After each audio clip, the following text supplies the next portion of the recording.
Moving in together, a simple guide.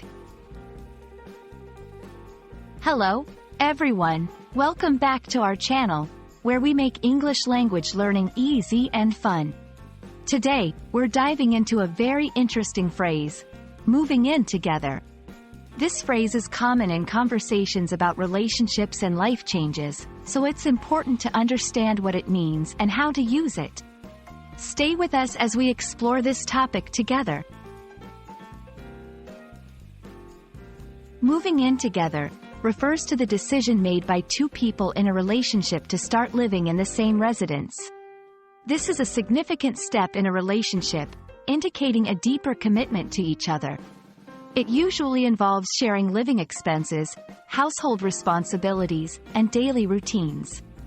Understanding this phrase is crucial for English learners because it reflects a common life event and cultural practice in many English-speaking countries.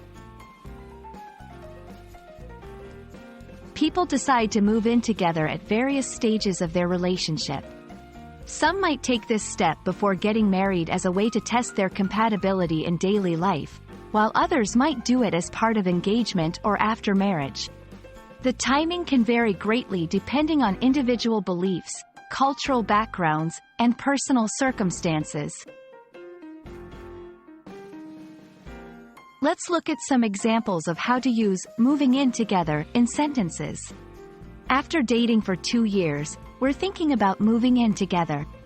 They decided to move in together to save money on rent. Moving in together was a big step for us in our relationship. These examples show how the phrase can be used to discuss plans, decisions, and reflections on this significant life event. Moving in together is a concept that might be viewed differently across cultures. In some cultures, it's a common step before marriage, while in others, it might be expected that a couple only lives together after getting married. When learning English, it's helpful to understand these cultural nuances to appreciate the diversity of perspectives and experiences around this topic.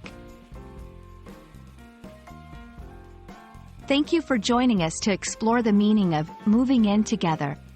We hope this video has given you a clearer understanding of the phrase and its significance in English-speaking cultures.